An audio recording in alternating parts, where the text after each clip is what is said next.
Nothing bad is happening. You're not in danger. No one is upset. Nothing urgent needs your attention. And yet, you feel alert. Your body stays awake. Your senses stay sharp. Your mind doesn't fully land in the moment. Even in safe places. Even with people you trust. Even when everything is technically fine. It's not fear. It's not panic. It's a quiet readiness, like you're waiting for something to change. And maybe the most confusing part isn't feeling alert, but feeling this way when you know you're safe. This alertness doesn't appear during emergencies. It shows up in ordinary moments. When you're sitting still. When nothing is being asked of you. When there's finally no problem to solve. So before we try to explain it, there's something worth noticing. How this state of alertness quietly lives in your everyday life. And that raises a simple question. What is your body still watching for? Alertness often hides in plain sight. It doesn't announce itself with fear or panic. It doesn't feel dramatic. It feels normal, familiar, like the background hum of your day. You're aware, present, ready, even when there's no reason to be. You notice it in small moments. When you sit down and your body doesn't follow. When your eyes keep scanning the room. When your attention stays slightly ahead of the present, as if something might require you at any second. Why does your body stay engaged when nothing is asking for it? You may feel this alertness most clearly in places that are meant to feel safe. At home, with people you trust, during moments that are quiet, stable, predictable. Instead of settling, your system stays active, listening, watching, waiting. It's not that you feel threatened. It's that you don't feel off duty. You might notice how difficult it is to fully arrive. You're there, but not entirely. Part of you stays on standby. Part of you remains available, prepared to respond. Prepared for what? You're not sure. And because this state doesn't feel intense, it often goes unquestioned. You might even describe yourself as attentive, perceptive, responsible. Someone who notices things. Someone who's on top of things. But attentiveness can quietly turn into vigilance. You may notice how your body reacts before your mind does. A sound catches your attention. A pause in conversation feels meaningful. A change in tone registers instantly. You pick up on it without trying. Your system doesn't wait to interpret, it reacts. What is it listening for? This alertness often shows up when you try to slow down. You sit still, and something inside you stays upright. You lie down, but your awareness remains sharp. Even rest has an edge to it. You might scroll on your phone, not for stimulation, but to give your alertness somewhere to go. Silence feels too open, too undefined, too exposed. What happens when there's nothing to monitor? Sometimes this shows up as restlessness, a low-level tension that isn't tied to worry. Other times it shows up as mental activity, planning, reviewing, anticipating. Your mind moves ahead of the moment, not because you're anxious, but because being ahead feels safer than being still. Stillness asks you to trust the present, and trust may not come easily.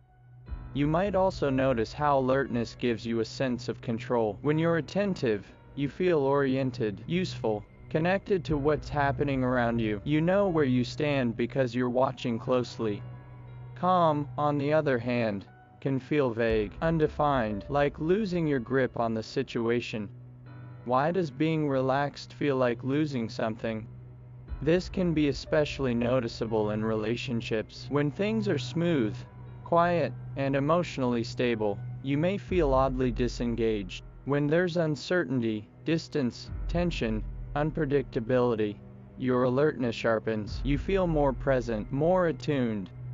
Alertness becomes a way of staying connected, not through ease, but through attention.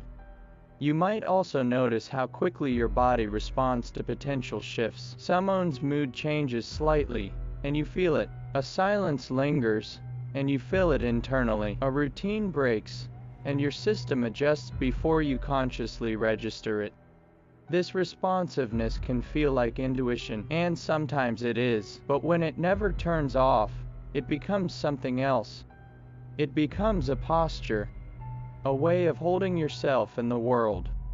And postures that last long enough begin to feel like identity. You may say, "I'm just very aware," or "I'm sensitive to changes," or "I like to stay prepared." All of that may be true, but there's another layer beneath it. Because this alertness isn't neutral, it costs energy. It keeps your system slightly elevated, slightly engaged, slightly ready, even when nothing is happening. Over time, that readiness becomes tiring, but it also becomes familiar. And familiarity often gets mistaken for safety. You may notice that, when you try to let go, really let go, something resists. Your body doesn't soften easily. Your attention doesn't fully settle. There's a subtle pull back into awareness. As if letting down your guard might make you miss something important. Miss what? Often, there's no clear answer, just a sensation, a sense that staying alert is necessary, that it's part of how you stay oriented, connected, intact. And because there's no obvious threat, you might question yourself. Why can't I just relax? Why am I always on? Why do I feel alert even when I know I'm safe? But maybe the better question isn't why you're alert. Maybe it's when being alert first started to matter. Because patterns like this don't come from nowhere. They don't appear randomly in adulthood. They're learned responses that once made sense. Your body didn't choose this state. It adapted into it. And if alertness feels automatic, if it shows up without effort or intention, then it likely began as a solution, not a problem. So before we label it, before we try to change it, there's something important to understand. This way of staying alert has a history. It started somewhere. And the next step isn't to analyze the present. It's to look gently toward the moment when staying ready became necessary. When did your body first learn that safety depended on attention? If alertness feels automatic now, it's because it once had a purpose. Bodies don't stay awake for no reason. They learn, they adjust, they respond to what the environment asks of them, not through words, but through repetition. For many people, the habit of staying alert didn't begin with danger in the obvious sense. There was no single dramatic moment, no clear memory of fear. Instead, there was uncertainty, inconsistency, a quiet sense that things could shift without warning. And when environments are unpredictable, attention becomes protection. You may have grown up in a space where moods changed quickly, where emotional climates were unstable, where you learned, without being told, that staying aware mattered. You didn't wait to be informed. You sensed it. A tone of voice. A pause. A look that lasted a second too long. Your body learned to read these signals before your mind had language for them. And because noticing helped you orient yourself, it stayed. This kind of learning doesn't feel like fear. It feels like competence, like being perceptive, like being mature for your age. You might have been described as easy, good, or understanding. Someone who didn't need much. Someone who adjusted quickly. But adjustment has a cost. When a child learns that safety depends on awareness, rest becomes conditional. Calm becomes something you wait for, not something you inhabit. You might not remember being taught to relax, to disengage, to trust that nothing was required of you. Instead, you learn to stay available. Available to others' moods. Available to shifting dynamics. Available to what might happen next. And availability slowly turned into vigilance. Another layer of this pattern often involves early emotional responsibility. You may have learned, implicitly, that your presence mattered, that your attention stabilized things, that being attuned helped prevent conflict or discomfort. So you became careful. Careful with your words. Careful with your reactions. Careful not to disrupt what already felt fragile. This carefulness didn't feel like a burden at first. It felt like connection, like belonging. And because belonging matters deeply, the pattern stayed. You might also have learned that your own needs could wait, that asking for too much might complicate things, that it was easier to manage yourself than to rely on someone else. So you learned to self-regulate through awareness, through watching, through staying ready. What happens when a child learns that rest depends on the environment staying calm? They don't relax. They monitor. They learn to relax after things feel settled, not before. And if things never fully settle, alertness becomes permanent. This is how alertness turns into a baseline, not because the body prefers it, but because it learned to trust it. Calm, on the other hand, remained undefined, inconsistent, sometimes available, sometimes not. And what is inconsistent rarely feels safe.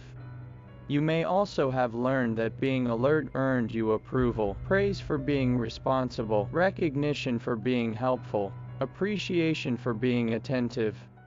So alertness became associated not just with safety, but with worth. Being aware meant being valuable. Being prepared meant being needed. And those associations run deep. They shape how the nervous system organizes itself long before conscious thought gets involved. You didn't decide to stay alert. Your system decided for you. And once a system finds something that works, it doesn't easily let it go. Especially when letting go feels like risking disconnection. This is why calm can feel unsettling, not because calm is dangerous, but because calm removes the structure that once kept you oriented. When there's nothing to monitor, nothing to manage, nothing to anticipate, the body loses its familiar anchor. And in that space, old uncertainty resurfaces. So the system reactivates. Not to harm you, to guide you. Another important piece of this pattern is that alertness often developed before language, before understanding, before choice. It lives in the body, not the story. That's why reasoning doesn't turn it off. That's why telling yourself, "I'm safe now," doesn't always work. Safety has to be felt, not explained. And feelings take time. You may not connect your past to threat. You may even remember your childhood as fine, but fine doesn't mean predictable. Fine doesn't mean attuned. Fine doesn't mean safe enough to rest. Safety isn't just about absence of harm. It's about presence of reliability. When reliability is missing, the body compensates with awareness. And awareness becomes identity. You grow into someone who notices everything, someone who anticipates needs, someone who stays ready. And when that readiness follows you into adulthood, it shows up everywhere. In how you work, in how you love, in how you rest. But before we go there, there's one more important thing to recognize. This alertness didn't freeze in time. It evolved. It learned how to fit your current life, how to express itself in adult forms, how to hide behind competence and care, which is why it no longer feels like a response to the past. It feels like you. And that's where things get confusing. Because when a pattern lasts long enough, it becomes invisible. You don't see it as something you do. You see it as who you are. So the next question isn't just, where did this come from? It's how does this early alertness quietly repeat itself in your present life? How does it shape your relationships, your choices, your sense of safety today, even when the original conditions are gone? That's where we go next. If this alertness once helped you adapt, it didn't stay in the past. It learned how to move with you. What began as a response slowly turned into a rhythm, something your body repeats without checking whether it's still needed. You may notice it the moment you wake up, not anxious, not worried, just alert. as if the day already requires something from you. Even before it begins, your body feels engaged before your mind has fully arrived. Why does your system wake up ready? Throughout the day, this readiness follows you. You move from task to task with awareness slightly ahead of the moment. You are listening for changes, watching for shifts, staying available in case something needs your attention. It doesn't feel exhausting at first. It feels normal, efficient, even. But efficiency has a cost when it never turns off. You may notice that, when nothing demands you, something inside you creates demand. You check messages, you review plans, you think ahead, you look for what's next. Stillness leaves your alertness with nowhere to go. So it finds something.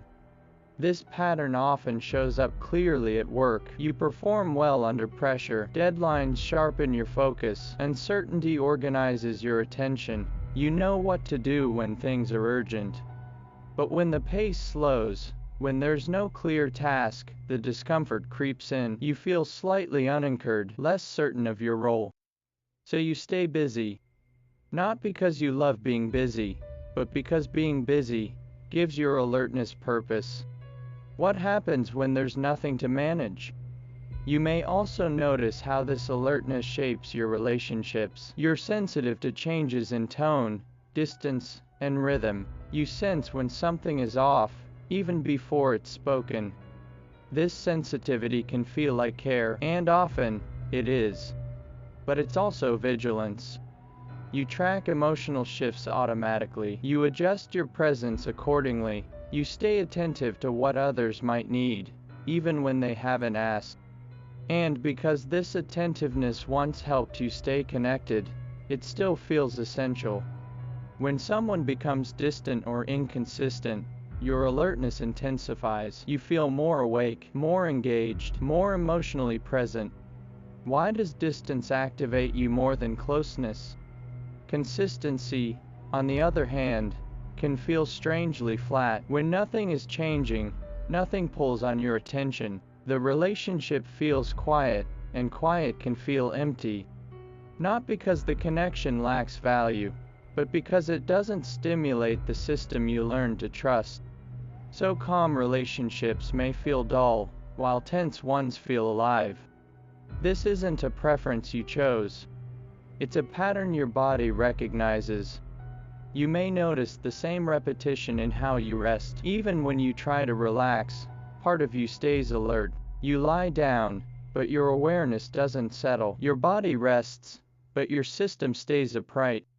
You might scroll on your phone, not for pleasure, but to give your alertness something to do. Silence feels too open, too undefined.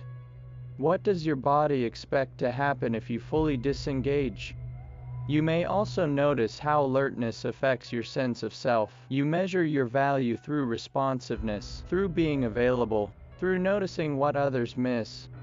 When you're needed, you feel grounded. When you're not, something feels off. So you stay reachable, attentive, ready? And over time, readiness becomes identity. You might describe yourself as highly aware, sensitive, or always thinking ahead. These descriptions aren't wrong, but they're incomplete. Because awareness that never rests becomes vigilance. And vigilance narrows your world.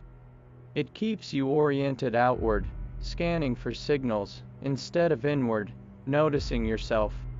You may also notice how this pattern shapes your thoughts. Your mind moves ahead of the present moment, anticipating conversations, outcomes, and possibilities. Not because you enjoy overthinking, but because thinking ahead feels safer than staying here. Here is quiet. Here has no structure. And structure, for a long time, came from alertness.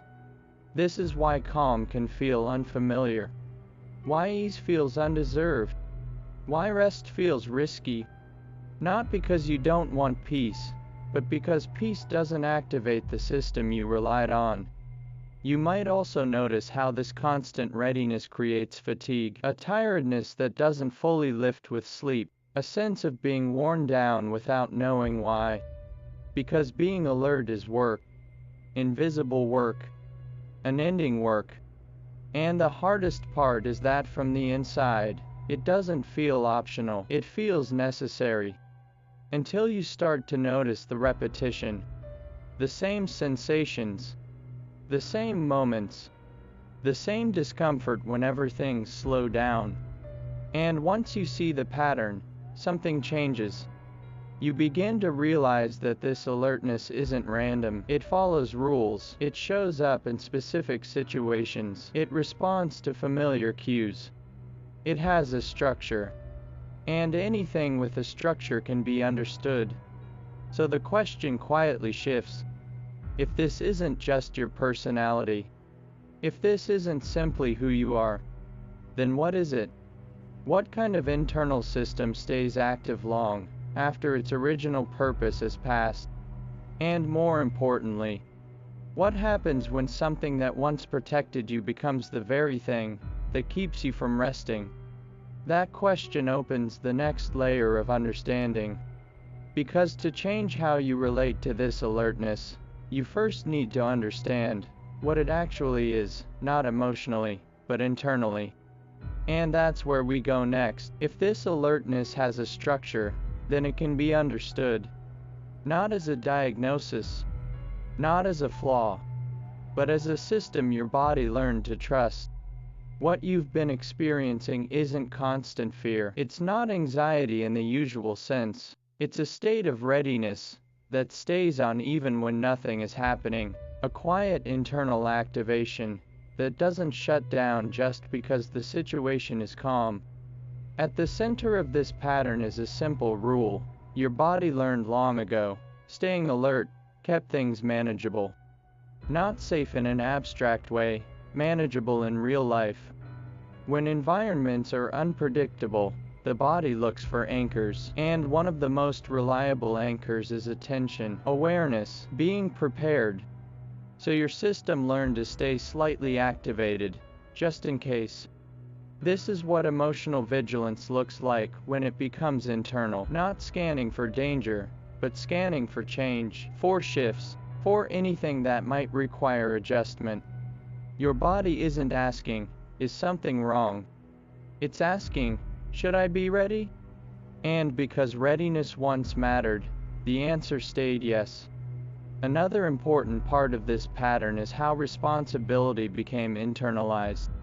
You didn't just learn to stay alert, you learned to stay responsible, to notice what others needed, to track emotional atmospheres, to adjust yourself so things would stay stable.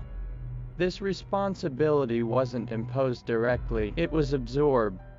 You sensed that your awareness mattered, that being attentive helped things go more smoothly, that your presence could prevent discomfort or conflict.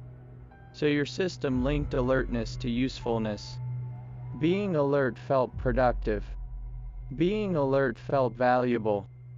Being alert felt like participation. Over time, this association deepened. Even when no one needed anything from you, something inside kept asking you to stay available. This is where the inner pressure begins. Not loud pressure, not harsh criticism, just a quiet sense that disengaging isn't quite allowed. You might notice this when you try to rest, when you slow down, when you do nothing. A subtle discomfort appears, as if something is unfinished. That discomfort isn't random, it's the echo of an old rule, don't check out. So your system stays engaged, not because it's anxious, but because disengagement once felt risky. This is also why calm can feel strangely empty. When alertness fades, something else fades with it, structure. For a long time, structure came from attention, from monitoring, from staying oriented to what might happen next. So when calm arrives, there's no familiar framework to hold the moment together. Calm feels open-ended, undefined. And undefined spaces often feel unsafe to systems that learn through unpredictability. Your body doesn't interpret calm as relief. It interprets it as absence of cues. And in the absence of cues, old uncertainty returns. So the system reactivates. This doesn't mean calm is wrong. It means calm is unfamiliar. Another piece of this pattern is how activation became associated with aliveness. Because alertness kept you engaged, tension became linked to presence, to energy, to feeling connected. So when tension softens, you may feel dull, flat, less real. Not because calm lacks meaning, but because calm doesn't stimulate the system you learned to rely on. Your body learned to feel alive through readiness, not ease. This is why peace can feel boring, why safety can feel empty, why rest can feel like something is missing. What's missing isn't excitement. It's the familiar pull of vigilance. This is also why understanding alone doesn't turn this pattern off. You can know you're safe. You can tell yourself nothing is wrong. You can explain the logic perfectly, and still feel alert. Because this system lives below language. It was shaped before reasoning, before choice, before reflection. It responds to familiarity, not reassurance. And familiarity, for a long time, was alertness. This is why trying to relax often backfires. Relaxation becomes another task, another thing to do correctly, another performance. And performance keeps the system active. So the more you try to calm down, the more pressure appears. Not because you're failing, but because the system doesn't recognize force as safety. Safety isn't something the body accepts on command. It's something it learns gradually, through experience. Another important piece of this pattern is how the voice of responsibility becomes internal. What once came from the outside, moods, expectations, emotional shifts, now comes from within. You don't need anyone telling you to stay alert anymore. Something inside does it for you. This inner voice doesn't sound cruel, it sounds reasonable. Stay aware. Don't get too comfortable. Be ready. And because it once helped you function, it carries authority. Letting go of that voice can feel like letting go of control, of competence, of who you learn to be. So resistance makes sense. This is also why change can feel threatening, not because you don't want ease, but because ease doesn't have a clear role in your system. Alertness had a job. It kept you oriented. What job does calm have? For many people with this pattern, calm doesn't yet feel like something you do. It feels like something that happens when nothing else is required.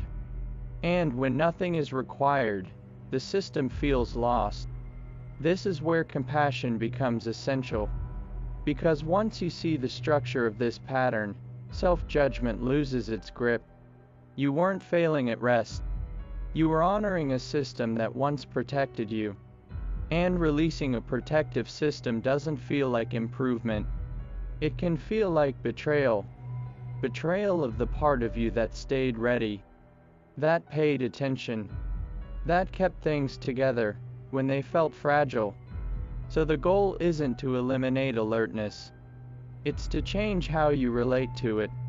To recognize when it activates without immediately obeying it.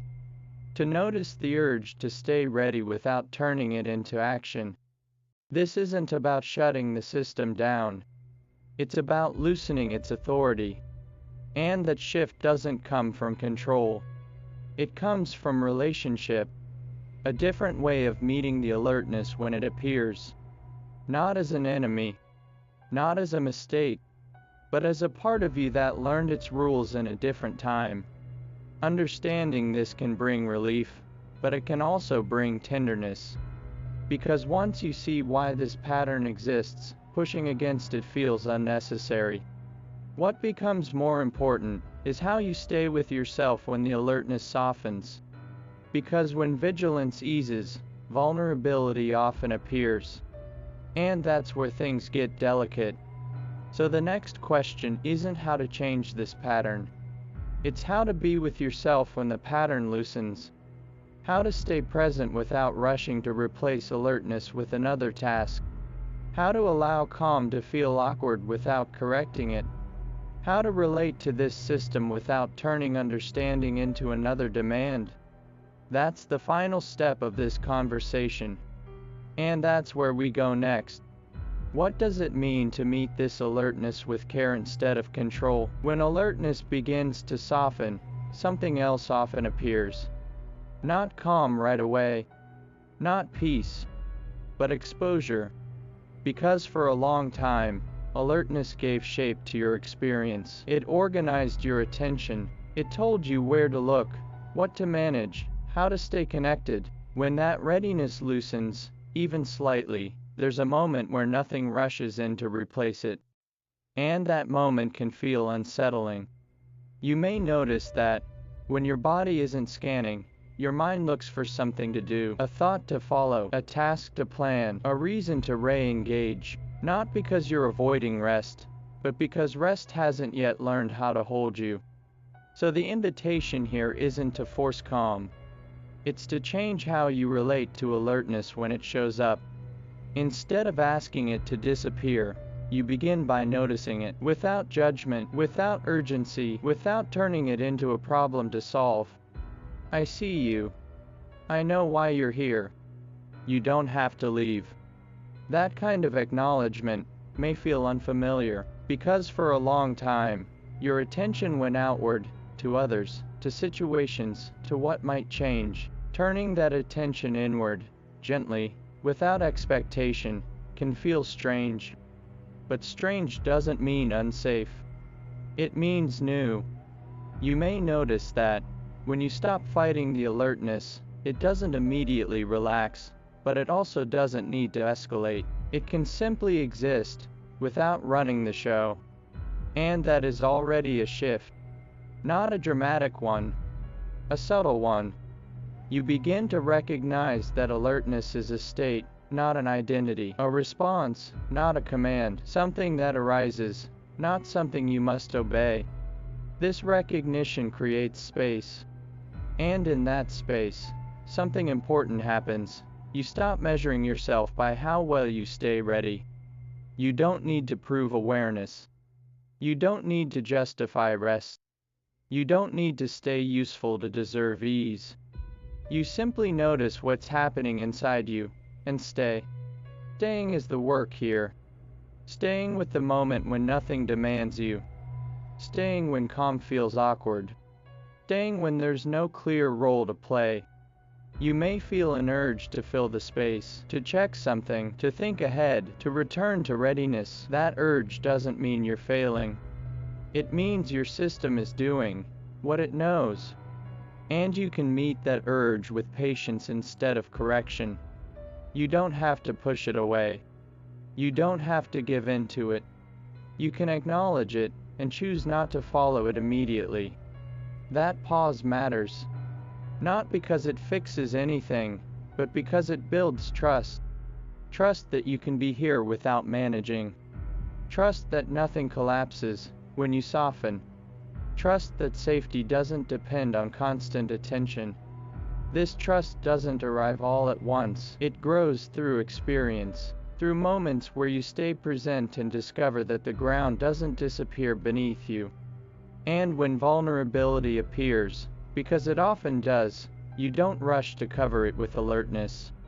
You let it be there. Vulnerability doesn't mean danger. It means openness. And openness feels unfamiliar to systems built around vigilance. So if vulnerability feels uncomfortable, that makes sense. You're not doing something wrong. You're doing something new. Over time, you may notice brief moments when alertness eases on its own, a deeper breath, a softer jaw, a sense of being here without scanning. These moments don't need to last. They don't need to be extended. They don't need to be protected. They simply need to be noticed. Because noticing without pressure is how nervous systems learn. Not through force, not through instruction, but through repeated experiences of safety that don't require readiness. You may still have days when alertness dominates, when calm feels unreachable, when rest feels distant. Those days don't undo anything. They're part of the process. Integration isn't about replacing one state with another. It's about widening your range. Being able to be alert and at ease, engaged and settled, aware and present. And that range grows slowly, with care. Perhaps the most important shift is this: you stop treating calm as a destination. Calm becomes something that happens when it happens, not something you chase. And alertness becomes something you recognize, not something you must maintain. This changes your relationship with yourself. You begin to see that your worth isn't tied to vigilance, that your presence doesn't depend on readiness, that you don't need to stay on to be okay. You are allowed to arrive. You are allowed to rest. You are allowed to not anticipate the next moment. And if your body doesn't fully trust that yet, that's okay. Trust is built, not demanded. So as you move forward, you don't need to remember every insight from this reflection. You don't need to apply anything. You don't need to change yourself. You only need to notice. Notice when alertness appears. Notice when it softens. Notice when you stay with yourself instead of managing the moment. Those moments matter. They don't look impressive. They don't feel dramatic. But they change how your system understands safety. And over time, that understanding settles, quietly, gently, into something that feels less like vigilance and more like presence. Not because alertness disappeared, but because it no longer had to lead. And that is enough for now.